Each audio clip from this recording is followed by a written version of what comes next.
Salut à tous les amis, j'espère que ça va, que vous avez la forme. Je vous souhaite la bienvenue dans ce nouveau vlog où je suis en compagnie de Ben. Salut à tous. Donc aujourd'hui on vous emmène visiter une de nos opérations de marchand de biens qui au moment où on tourne n'est pas encore soldée mais qu'il sera au moment où sortira ce vlog. Une opération qu'on n'a pas trouvée en off-market, mon Ben. Non. Une OP qu'on a trouvée sur le bon coin. On va vraiment Exactement. prendre le temps de vous en parler. C'est une opération que vous pourrez retrouver d'ailleurs en détail dans la formation. On va vous montrer cette opération. Elle est composée de 2 immeubles. On va essayer de vous la montrer vraiment sous un angle technique. On ne vous donnera pas de chiffres ou pas trop de chiffres en tout cas sur YouTube par respect pour les gens qui nous ont acquis ces biens-là. Par contre, vous pourrez retrouver tous les chiffres dans la formation. La formation, exact. Vraiment, on a mis tout en détail dans la formation, donc vous aurez tout si vous la prenez. Ouais. Et d'ailleurs, on en profite pour remercier tous les gens qui nous ont fait confiance et qui ont pris la formation, puisqu'elle est sortie il y a maintenant une dizaine de jours. Et on remercie aussi tous les gens qui nous rejoignent au Mastermind Division Foncière, qui aura lieu déjà celui qui arrive en fin de semaine, là, c'est ça, tout à fait. Mais qui est complet. On a rouvert une deuxième date, les 11 et 12 décembre, si je ne dis pas de bêtises. Donc voilà, encore un grand merci à vous pour tout ça. Donc cette OP, je le disais tout à l'heure, une OP qu'on n'a pas trouvée en off-market. Non, qu'on a trouvée sur le bon coin et qu'on a négocié, on a bien travaillé les vendeurs pour avoir un bon prix d'achat. Exactement. Et une OP qui finalement, sur le bon coin, je crois qu'en termes de négo, on fait à peine 10% de négociation. Tout à fait, exactement. C'est un truc de fou. Elle était déjà quasiment au bon prix sur le bon coin. Donc elle est composée de 2 immeubles qui font l'angle de la rue. Il y avait cet immeuble-là, le premier, où on a au rez-de-chaussée un local commercial. Donc au moment en plus où on a fait les offres, le local était en travaux de rénovation. Il y a un snack qui va ouvrir. C'est ça. Ça fait maintenant 6 mois qu'il doit ouvrir le snack. Ouais. Bon, je crois que c'est presque quasiment prêt, en tout cas à l'intérieur. À côté, ça met du temps. Ouais, c'est un side business de ce que j'ai compris pour les gens. Et après, il y avait 2 appartements en location. L'immeuble ici, il était tout en D. Il était vraiment plutôt bien noté. Il n'y avait pas trop d'anomalies. Donc franchement, c'était vraiment un produit qu'on pouvait vendre sans faire quoi que ce soit. Enfin, il y avait vraiment, ça appelait aucun travaux. Et c'est d'ailleurs un immeuble qui a trouvé preneur à la première visite. Au prix, tout à fait. Et sans condition de financement, ce qui est assez rare et qui fait plaisir quand ça arrive. Ouais, exactement, ça faisait vraiment plaisir. Donc il y avait un locataire pour le local commercial, il y avait un locataire pour l'appartement du premier. Voilà, qui est d'ailleurs parti avant la réitération. Ouais, il est parti entre la signature et entre le compromis et la réitération. Et puis le dernier était vide. Donc voilà, celui-ci, aucun travaux. Ça faisait partie d'un ensemble de 2 immeubles, justement, qui faisaient pas tout à fait l'angle de la rue. En fait, il y a un immeuble qui fait l'angle de la rue. Qui fait vraiment l'angle et lui, il les entoure. Voilà, on a acheté les 2 immeubles qui les entourent et qui sont reliés par une cour commune. Voilà, c'est ça. Les anciens propriétaires, en fait, possédaient un immeuble de famille et ils ont racheté celui-ci qui venait compléter, on va dire, l'ensemble. Ouais. Et là, ils voulaient vendre absolument les 2. Oui. Et donc, nous, on a déposé un document d'arpentage pour vraiment... On ne va pas revenir dans le détail ici sur YouTube, c'est pas le but. Mais dans la cour, il y avait des caves de cet immeuble-là qui était sous l'autre immeuble. Voilà, on a tout remis, on va dire, à la bonne place. Exactement. Pour que l'immeuble A soit bien sur la parcelle A et que l'immeuble B soit bien sur la parcelle B. Et je pense que d'ailleurs, c'est aussi là où on a pu bien se débrouiller dans la négo. C'est que je crois que cette histoire de cadastre faisait vraiment peur à nos vendeurs. Et en fait, finalement, on l'a résolu, nous, avec un document d'arpentage. Ouais, tout à fait. C'était pas si fou que ça, en fait. Non, ça s'est fait assez facilement. Ouais. Et, une fois qu'on a eu nos nouvelles parcelles, on a pu revendre lot par lot. Complètement. Donc cet immeuble-là, il est parti sans travaux, on le disait. Exactement. Et on va vous montrer le deuxième. Allez, je te suis. Pour le deuxième, on s'est posé vraiment pas mal de questions, notamment de savoir si on le mettait en copro, on vendait les appartes un par un. Voilà. Mais on va aller vous le montrer, on va le filmer un peu de l'extérieur, puis on vous le montrera en détail. Il y avait plusieurs options. Il y avait l'option de tout vendre d'un coup, il y avait l'option de vendre en refaisant les communs et en vendant lot par lot. Ouais. Et puis il y avait l'option en refaisant vraiment tout et en vendant des lots impeccables. Exactement. Donc il est ici. Donc oui, il est ici et ils sont reliés ensemble par une cour commune. Par une cour commune à l'arrière. Donc un commerce, là on a 2 niveaux d'appartements et en fait ça fait en demi-palier 2 niveaux qui sont sur l'arrière. 2 autres appartements qui sont sur l'arrière. Exactement. Et dont un qui est connecté en fait. À la fois à l'avant et à la fois à l'arrière. C'est un petit peu particulier. C'est ça. Donc, je vous propose qu'on retourne de l'autre côté, maintenant qu'on a vu l'immeuble par la cour commune, et puis on va vous montrer ça par l'intérieur. Super, à tout de suite. Allez, on va aller rejoindre Ben. Donc là, vous rentrez dans justement l'accès commun.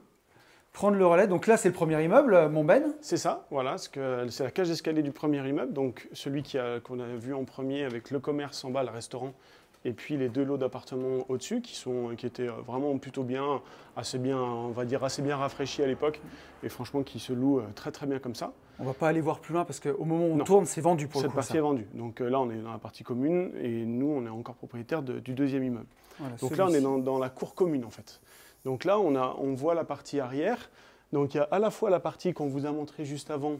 Ça, c'est on va dire la façade arrière de l'immeuble qui est sur la rue. Ouais. Et puis, il est connecté par l'angle avec cette petite passerelle qu'on voit sur un petit immeuble à l'arrière, on va dire. Ça fait comme une espèce de petite maison de ville. C'est un peu biscornu. Ouais, c'était construit comme ça à l'époque.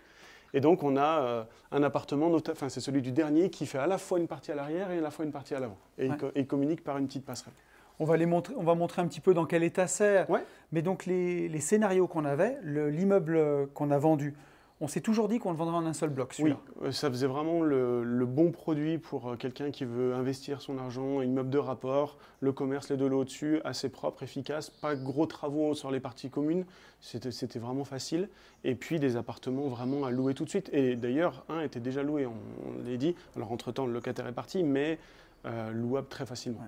Nous, on a acheté, pour donner un peu, sans donner trop de prix, mais autour d'une renta à 10,5 et on l'a vendu à 8, grosso modo. Grosso modo, c'est à peu près ça. Donc on fait notre marge là-dessus. Voilà, et puis vu qu'on l'a acheté dans l'ensemble, forcément, on a une négo un peu plus intéressante. C'est sûr. Et sur le deuxième immeuble, donc on a un local commercial en rez-de-chaussée. Voilà. Et on a 1, 2, 3 appartements. 3 appartements, exactement. Qui peuvent être découpés il y en avait un qui pouvait peut-être se découper en 2, on aurait peut-être pu avoir 4 apparts. Bah, typiquement, en fait, celui-ci est très petit. Il fait une vingtaine de mètres carrés. C'est vraiment celui au premier niveau sur le bâti arrière.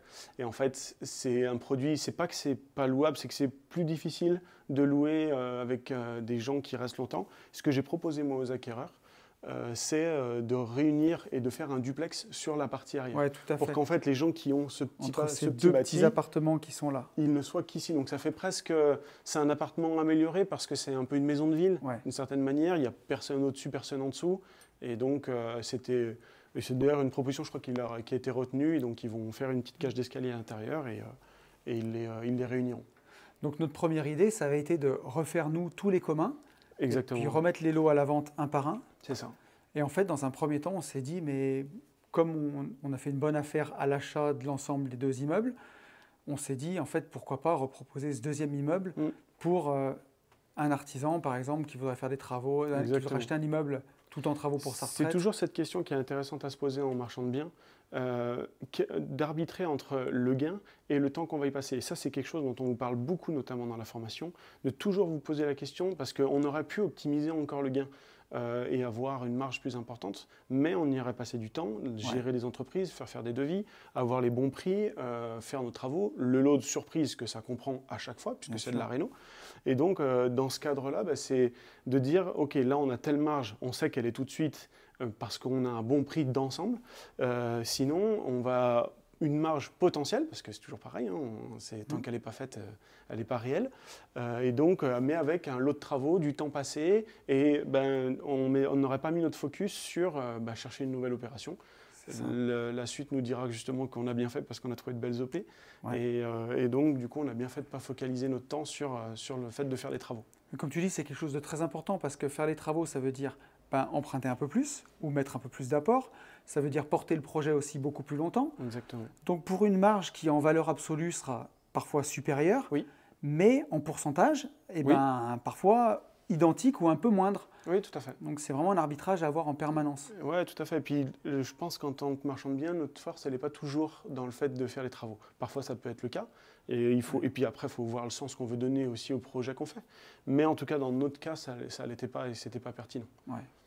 Dans les choses techniques qu'on peut dire ici aussi, c'est qu'on a fait contrôler tous les réseaux d'assainissement pour être sûr que ça fonctionne bien. Exactement, on a revérifié tout ça. On a revérifié aussi qu'on avait des planchers qui avaient pris l'eau. Donc, on a quand même vraiment investigué jusqu'au bout pour voir qu'il n'y ait pas de souci. Et puis surtout, on l'a montré à nos acquéreurs pour qu'ils sachent. Donc, on a vraiment enlevé les carpettes. Il y avait trois superpositions de carpettes. On a enlevé même un bout de plancher pour vérifier les solivages. Donc, vraiment, l'idée, c'était que nos acquéreurs, ils achètent en étant sereins, en disant « OK, on peut changer le plancher, on ne change pas le solivage, mais au moins ils savent où ils vont et ils ont pu budgéter correctement leurs travaux. On a fait un devis toiture aussi. On a fait un devis toiture pour leur apporter dès le départ, parce que ça pour le coup, quand les gens visitent, c'est rarement quelque chose qui est accessible facilement. Ouais. Donc là, nous, on a pris le parti de le faire et on leur a proposé ce devis. D'ailleurs, je crois que nous, en plus de ça, quand on a un devis qui est toujours un petit peu plus, qui n'est pas optimisé, on va dire. Oui. Et donc eux, ils ont pu refaire passer leurs artisans et je crois qu'ils ont gagné quelques centaines d'euros dessus. Bah écoute, je te propose qu'on avance se un petit retrouve même dans un appart et pour montrer un petit peu l'état dans lequel c'était. Et puis terminer le vlog là-bas. Allez. Donc là, du coup, on se retrouve dans un appartement. Alors en l'occurrence, celui qui est tout en haut. Bien décoré. Donc voilà, bien décoré, bien à l'ancienne. Non, ça faisait très longtemps qu'il n'y avait pas eu qu'il y avait eu personne dans ces appartements. Donc c'est aussi délicat parfois de faire visiter dans cet état-là. Donc ça dépend de la cible qu'on va vouloir avoir, qu'on va essayer d'avoir. Et puis, du coup, faut bien présenter les choses et puis surtout être au bon prix parce que forcément, quand on est dans ce type de produit-là, on sait qu'on va avoir des artisans qui vont faire des travaux. Voilà, on n'est pas sur un produit qui est… là, on est loin du coup de cœur. C'est ce que j'allais dire. On n'a pas tout filmé. On n'a pas filmé l'appartement qui a pris l'eau, par exemple. Ouais. Celui-là, d'ailleurs, il est dans la formation et on explique tout là-dessus. Mais c'est le genre de bien qui sent la négo quand nous, on négocie pour l'acheter. Mais il sent aussi la négo pour les gens qui nous l'achètent forcément. C'est évident. Et nous, finalement, on fait cette négo au départ parce qu'on sait qu'on aura une négo à la fin. Donc, et c'est là où est notre force et la force des marchands de biens. Et c'est pour ça qu'on le pense vraiment comme un métier. Parce que notre force, elle est dans le fait de trouver ce genre de biens, de les acheter au bon prix. Parce qu'une affaire, elle se fait à l'achat, elle ne se fait pas à la revente. En tout cas, ce n'est pas sur la dernière vente qu'on va essayer d'aller grappiller les derniers milliers d'euros. Vraiment, si on a acheté au bon prix, on sait que l'opération sera bonne. Donc là, c'est vraiment le focus là-dessus. Et notre force, elle est vraiment de trouver, d'avoir ce type de bien, de checker vraiment toute la structure du bien. Typiquement, tu peux montrer au-dessus, on a une belle auréole qui nous indiquait qu'on avait des soucis de toiture. Ça nous a forcément aiguillé sur le fait de faire un devis toiture et de détecter toutes les sources de problèmes. Et déjà, de nous les connaître, ça nous permet de les apporter aussi à nos acquéreurs. Donc ça, c'est vraiment pour ça que nous, on le fait sur la durée. On ne veut pas qu'on ait un message après la vente en nous disant ça, on n'était pas au courant, ça, on n'était pas au courant. Voilà, comme tu le dis, je me permets encore d'insister, mais on voit vraiment ça comme un métier. Nous, on a des bureaux dans la ville juste à côté. Oui. Nos bureaux sont là. On ne se cache pas, quoi. On se cache pas. Et quand les gens viennent nous acheter un bien, ils nous l'achètent en tant que marchand de biens professionnel. Et ils savent que s'il y a un problème, ils savent où ils vont pouvoir aller taper. Et quand on voit un peu partout sur Internet, c'est bien de le dire aussi, mais qu'on nous vend l'achat-revente comme une méthode miracle. On vient, entre guillemets, chier sur le locatif, où les gars, ils ont vendu des formations sur le locatif pendant des années, alors que c'est deux méthodes qui sont absolument complémentaires. Bien sûr, en fait, pendant que l'une travaille sur le long terme, l'autre travaille sur un plus moyen terme. Et après, il y a même d'autres stratégies qui sont à beaucoup plus court terme. Mais il faut encore, je vous ramène aussi sur la partie gestion des finances. Il y a une temporalité sur l'argent, en fait. Et donc, il y a de l'argent qui rentre à plus long terme et de l'argent qui rentre à plus court terme. Pourquoi il faudrait détruire une autre pour en favoriser une, si on peut les faire ensemble au même moment, c'est tant mieux. Ça n'a aucun sens. Mais donc voilà, bien sûr, c'est pas nos stratégies. Bien sûr qu'en marchand bien, on fait des grosses marges et c'est le but. Et sur cette opération, on a gagné de l'argent. Mais c'est un métier, c'est pas des one-shot. Il n'y a pas le secret du off-market, du truc. Celle-là, on la trouve sur le bon coin, en fait. Exactement. Et justement, un métier, c'est développer son réseau. Ça aussi, vous ne ferez pas des affaires sur le bon coin. Et si. Et si. Donc, bien sûr qu'on en fait un off-market aussi. Bien sûr. Mais en fait, on prend tout comme dans un métier. Voilà, c'est tout. Il n'y a pas besoin de dire que le off-market ne marche pas ou à l'inverse, que le bon coin ne marche pas. Les deux fonctionnent. Exactement. Bien aussi gérer sa trésor, vous voulez dire, parce qu'on a eu un décalage. Voilà, on a eu un décalage, mine de rien, de 2 mois au total parce que entre la partie administrative, nos acquéreurs ont créé une SCI, ils l'ont créé tard, donc il y a eu une petite perte de temps là-dessus, et puis ensuite la banque qui a… Je ne sais pas comment ils se débrouillent parfois, ça m'échappe. Mais des fois, je pense que c'est une histoire d'humain. On ne tombe pas sur les meilleurs conseillers. Et donc, et puis quand on rajoute… Tu allais dire sur les meilleurs humains. Non, mais sur les meilleurs conseillers, on va dire. Et puis, s'ils rajoutent un courtier au milieu qui fait pas le job. Là, de ce que j'ai cru comprendre, la banque est fermée le lundi, la courtière ne travaille pas le mercredi. Si jamais le mardi, il n'y a pas eu d'appel, ben, du vendredi, ça passe au jeudi, quoi. Et donc, on mange des semaines comme ça. Donc, du coup, voilà, on se retrouve à avoir un décalage sur la réitération. Donc, c'est toujours important de maîtriser sa trésorerie aussi et de ne pas attendre absolument une date précise à chaque fois. Et c'est aussi pour nous qu'on ne vous dira pas devenez marchand de biens sans apport, sans rien du tout, en étant au SMIC. Oui, carrément. Sans passer par la banque, sans apport, sans rien. Parce que là, grosso modo, si tous les deux on est au SMIC et on n'a pas de thunes, on est coincé pour acheter la prochaine. Donc, c'est sûr. Non, c'est accessible. Il faut moins d'argent que ce qu'on peut le penser quand on n'est pas dans ce métier. Tout à fait. Mais par contre, oui, il faut un petit matelas de sécurité quand même devant Bien soi. sûr. Il y a effectivement des financements alternatifs, il y a d'autres choses. Ça existe. Mais la réalité, c'est qu'à un moment donné, il faut un peu de... Dans notre premier livre, Riche de liberté, qu'on a sorti il y a plus de 5 ans maintenant, on disait qu'il fallait 70 000 euros. Exactement. Ça n'a pas changé, quoi. Ça n'a pas changé. Donc, voilà. Exactement. Donc voilà, et puis qu'est-ce qui était important aussi de vous mentionner là-dessus, sur ce genre de bien, on aime bien quand même faire un constat d'huissier aussi, pour l'annexer. Même si on a bien fait les choses, c'est toujours bien de le mentionner de manière, on va dire, très officielle, par un constat d'huissier avec des photos, et donc c'est annexé à la vente, et au moins voilà, tout le monde, on part tous sur la même base. Quand c'est clair au départ, c'est clair à l'arrivée. Exactement, hein, voilà, on peut faire des bons de visite, les gens savent aussi ce qu'ils achètent, c'est quand même relativement bien décrit. On le faisait avec des photos, passer un temps, mais le faire avec un constat d'huissier, au moins il y a une base, il y a quelque chose, il n'y a pas de débat. C'est ça. Voilà, je pense qu'on est pas mal. On a fait à peu près le tour sur ça, puis après forcément, si vous voulez en savoir plus, eh ben, il faudra nous faire confiance un petit peu plus et passer sur la formation marchand de biens, où là par contre, on va vraiment dans le détail de tout. On vous montre les bilans d'opération, on vous parle vraiment de technique. Et puis après, il y a le level encore après aussi, qui est de venir nous rejoindre les 11 et 12 septembre en mastermind, où là vraiment on peut répondre à vos questions. Décembre, pardon. 11 et 12 décembre. Et là, on répond forcément à vos questions, on prend tous les cas. En fait, on prend vraiment des cas concrets. Ce qui est intéressant de savoir, c'est qu'à chaque fois, on peut balayer 80% du métier de marchand de biens. Il y aura toujours 20% qui est évolutif presque avec le temps, qui est propre à chaque dossier. Là, on a encore fait des choses qu'on n'avait encore jamais fait avant, mais on a repris des bribes qu'on a finalement remis ensemble.